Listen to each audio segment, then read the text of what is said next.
ప్రపంచంలో ప్రాణమున్న శివలింగం. శ్రీకాళహస్తిలో గర్భగుడిలో కొలువై ఉన్న శివలింగానికి ఎన్నో ప్రత్యేకతలు ఉన్నాయి.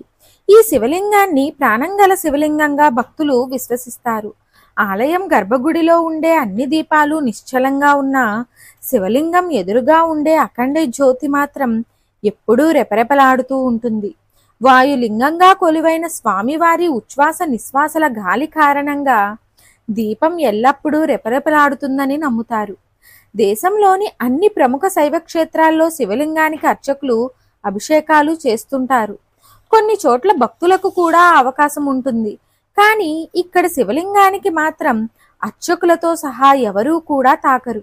ప్రాణవాయులింగంగా పూజలు అందుకునే ఈ లింగం తెల్లని వర్ణంలో ప్రకాశిస్తూ కనిపిస్తుంది.